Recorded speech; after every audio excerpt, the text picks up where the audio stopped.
Welcome, and settle yourself in. Tonight we will be wandering through the streets of London not as you know them today, but as they were during the long and difficult nights of the Blitz, between 1940 and 1941.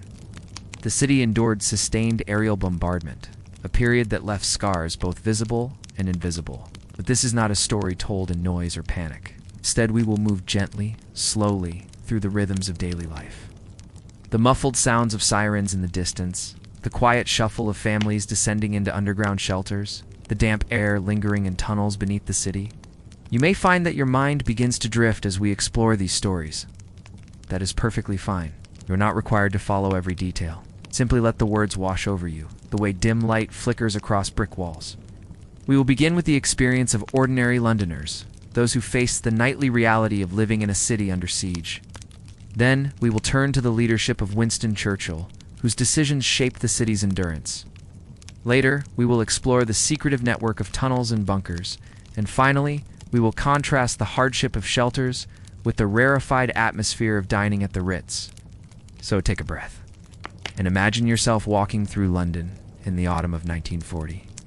A city darkened for safety, but never fully asleep. Picture yourself in the East End of London.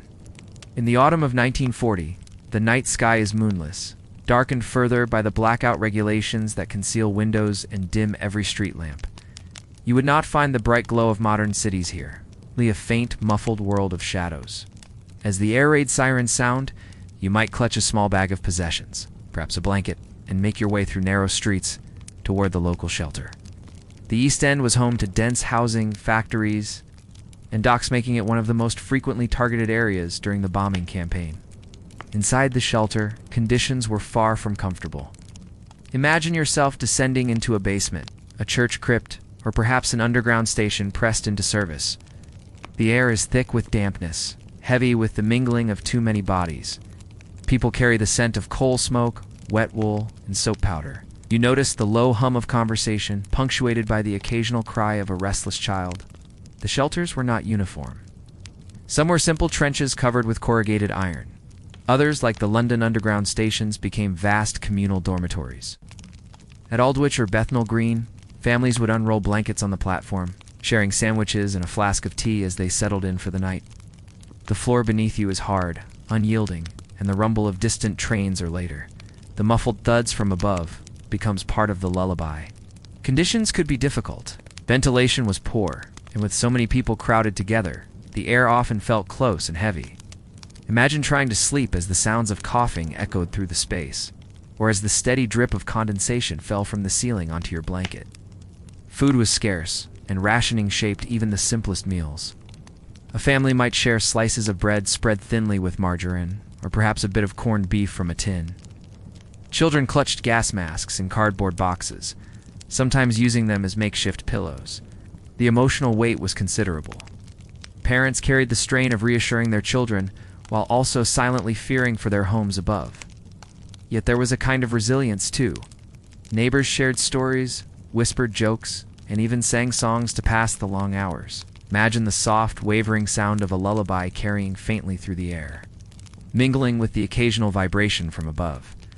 And when the all-clear siren finally sounded, often in the pale hours before dawn, you would climb back into the streets. Dust might still hang in the air, and rubble could be scattered where buildings once stood.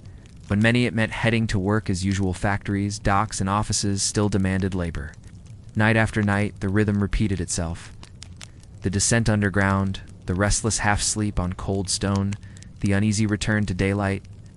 The shelters became, in their own way, a second home for thousands of Londoners. A place of safety, but also of endless discomfort. And so, in this atmosphere of uneasy endurance, the city continued to live.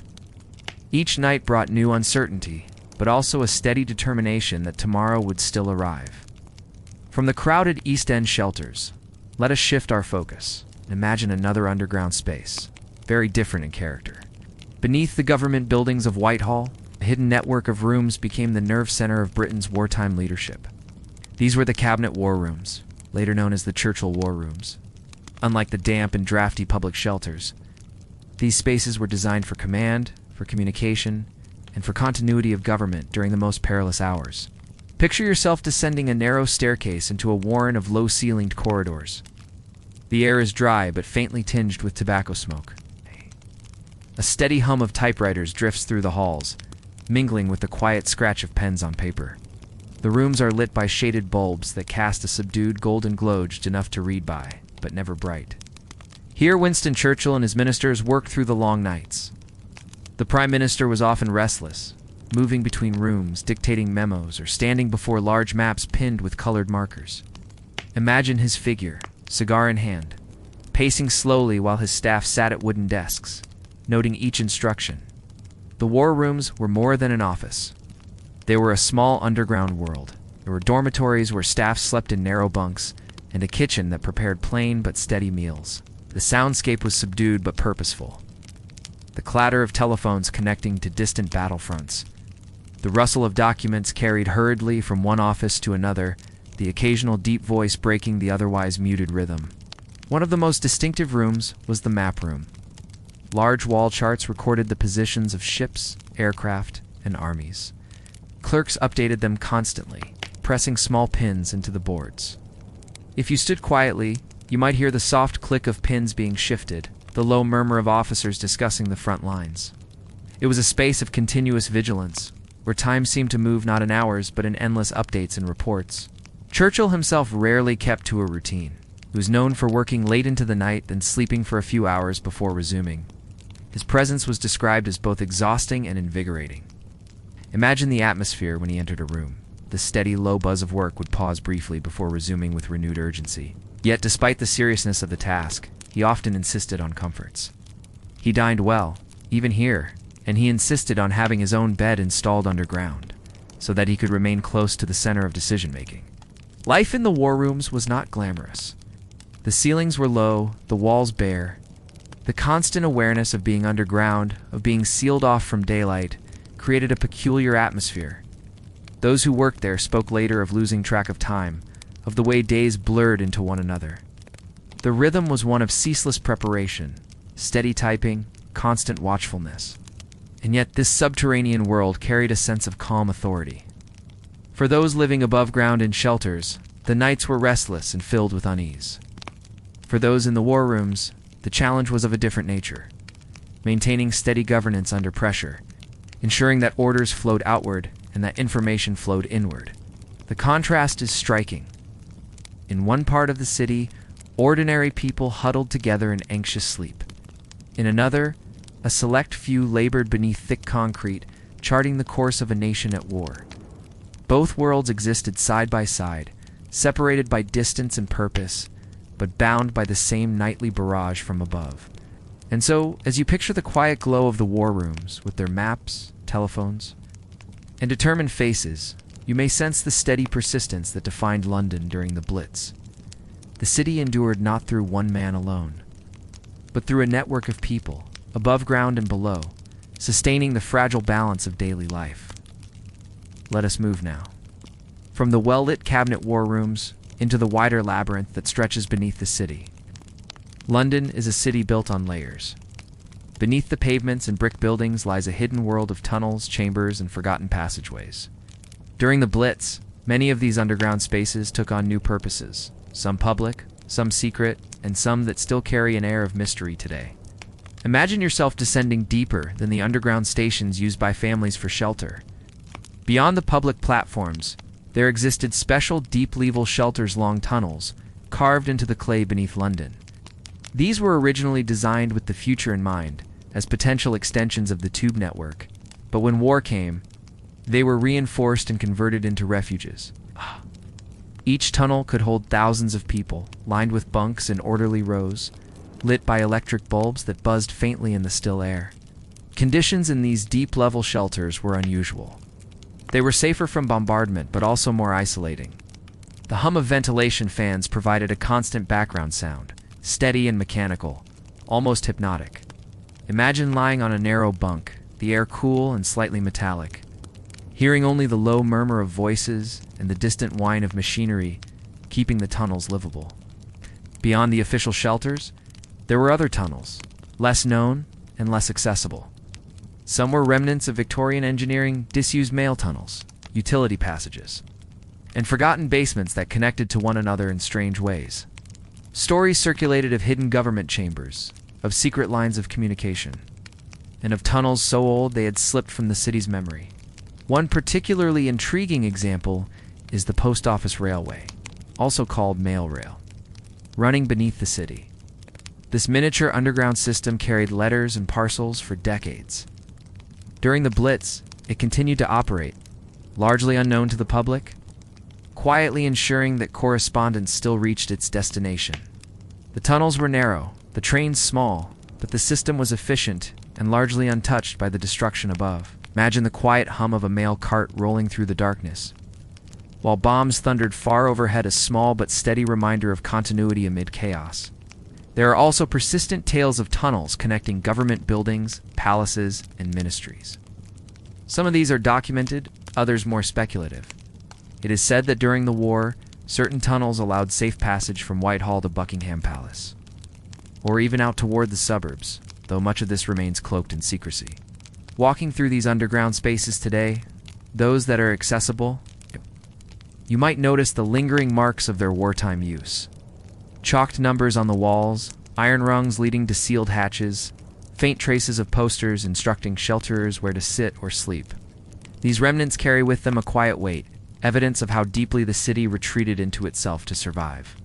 The mystery of the tunnels lies not only in their physical form, but in their symbolic meaning.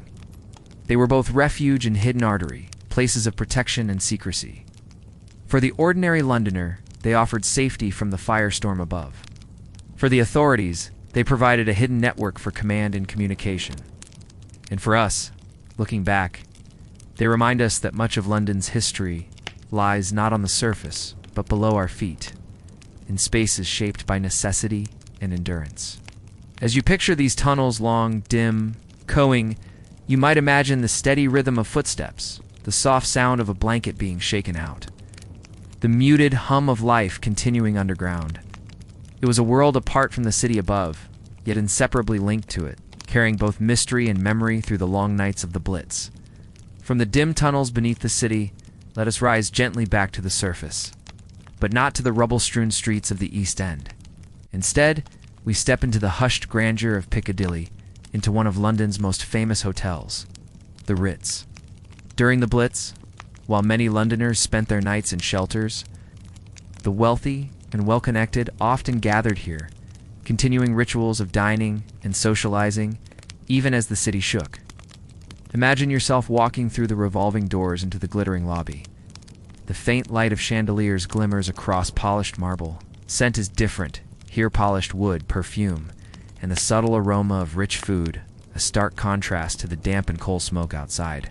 The Ritz did not close during the war, adapted like the rest of London, but it continued to serve meals in its famous restaurant. In the evenings, as bombs fell in the distance, guests dined beneath ornate ceilings to the soft strains of a string quartet. Picture tables dressed in crisp white linen, glasses of wine catching the candlelight, silver cutlery laid out in precise order. Menus reflected rationing, but creativity ensured that meals retained a sense of abundance. Dishes might include fish prepared with care, vegetables shaped into delicate arrangements, and desserts sweetened with whatever sugar could be spared. Imagine the gentle clink of cutlery, the low murmur of conversation, and the soft music that seemed to float above it all. For those who could afford it, dining at the Ritz during the Blitz offered not only nourishment, but reassurance. It was a statement of continuity, a way of saying that life, in some form, would carry on. Outside, Piccadilly might be darkened by the blackout, the pavement scattered with debris from a recent raid. Inside, the ritual of fine dining created a cocoon of calm. The hotel's underground spaces also offered protection. Beneath the grandeur, there were reinforced areas where guests could retreat during the heaviest bombardments. Imagine finishing a course of roast chicken or sipping a cup of tea, only to be ushered discreetly below, where soft chairs and subdued lighting maintained an atmosphere of dignity, even in refuge. This contrast between the Ritz and the East End was striking. One part of the city endured cramped shelters, thin blankets, and simple rations of bread and margarine. Another enjoyed orchestras, polished silver, and carefully plated meals. Yet both were bound by the same nightly rhythm. Both lived beneath the same sky. Both listened for the same sirens. In this way, the Ritz stands as a reminder of the layers of London during the Blitz. A city of contrasts, hardship and privilege, rubble and luxury, fear and resilience, woven together into the same historical fabric. So as you picture yourself seated in the soft glow of the Ritz's dining room, listening to gentle music, perhaps you can imagine the faint rumble outside, reminder that even in times of war, life continued in many forms. The city carried on in shelters and tunnels, in war rooms and ballrooms, in quiet endurance and in small rituals of normality. And so, our quiet journey through London during the Blitz comes to an end. So let these stories drift gently away now, like smoke dissolving into the night sky, until only quiet remains. Good night.